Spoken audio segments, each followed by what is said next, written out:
everybody, Stop and Player. Today we're going to be reviewing LEGO Star Wars Dagobah Jedi Training. This is part of the LEGO Star Wars Diorama set series, and this one is my favorite of the three thus far. So, without further ado, let's stop talking and get to the review. Before we take a look at the set, we're going to take a quick look at the packaging. As we can see here, we get the nice diorama pictured here on front, exactly how they tell you to build it.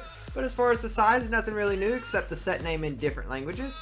Nothing across the bottom, and then of course on this side we get another picture of the diorama set with Luke trying to lift the X-Wing. Then as far as the back, we get the diorama display with minifigs in different positions. We do get three pictures over here, one with it displayed in someone's house, the inside of Yoda's hut, as well as a scene from the movie. We also have the dimensions of the set here in the bottom left, but that is pretty much it for the packaging. Next up, we do have the included minifigs in the set, including R2-D2, Yoda, and Jedi Training Luke Skywalker. Starting off with the droid companion himself, this R2-D2 minifig is built with the same pieces that we've gotten many times before. We still get the same printing on his head as well as torso of his panels, however this time we do get some extra printing on the back. Not to mention the added printing of the mud splatters on the head, front, and back, to show that he already fell into the swamp on Dagobah. I really enjoy it when LEGO decides to give LEGO minifigs that we've gotten many times before new printing, so that way we can capture specific scenes from the movie.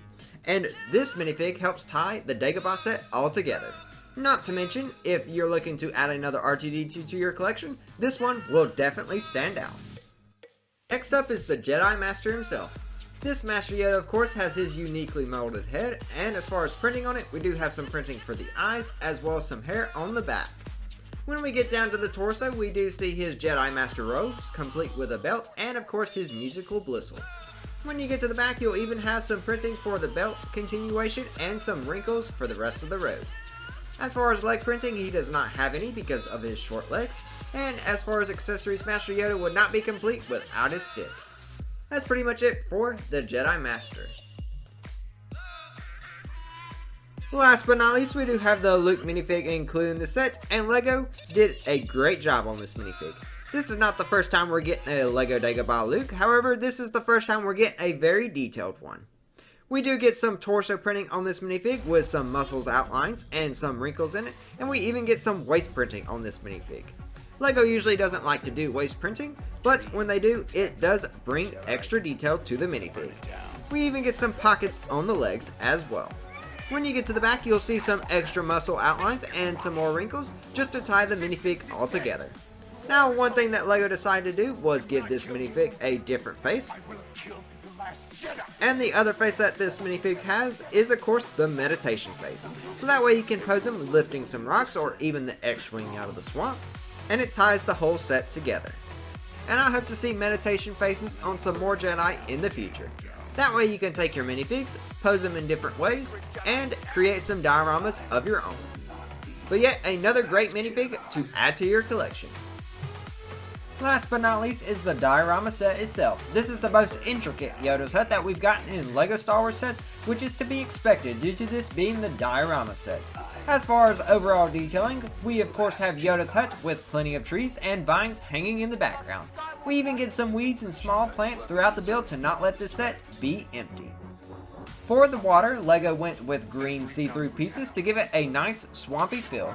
They also put some tan and brown pieces underneath to reflect varying depths of the swamp, which was a nice touch in my opinion. We even have Red 5's X-Wing sticking out of the swamp.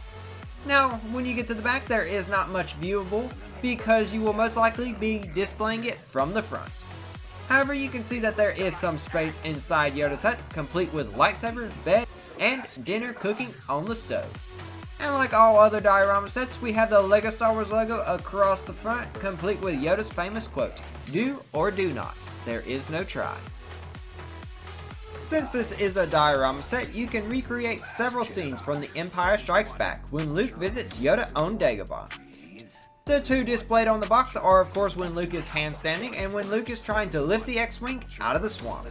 There are three more that you can recreate. How can anyone forget the fight between R2-D2 and Yoda over the light at Luke's camp? Not to mention the scenes when Luke and Yoda are enjoying a nice supper together in his hut. Last but not least is the scene when R2 is trying to see inside Yoda's hut. That's all that I could remember. If there are any more that I have missed, you could recreate, you should let me know in the comments below.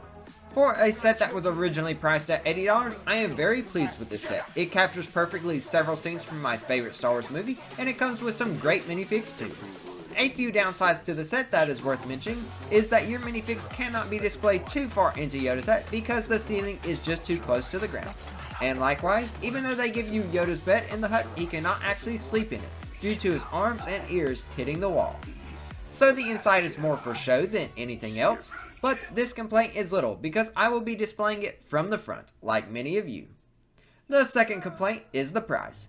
I may have gotten this set when it was $80, but it will now cost you $90 due to LEGO's price increase. If I was to have to buy this set for $90, I would still probably get it, because it is the best of the 3 diorama sets that we have gotten thus far. The other 2 are cool and all, but they don't just hit as hard as this one for me. So I could justify paying the extra $10 for the set, even though I would not particularly like it. I'd like to hear what you think of this set down below. Would you pay the extra $10 if you had to? And would you be adding this set to your collection? And while you're at it, let me know which diorama set is your favorite too. I hope you enjoyed this video, and if you did, be sure you like the video, comment down below, and subscribe, so that way you're not missing a thing. This is Stop and Play Productions, signing off.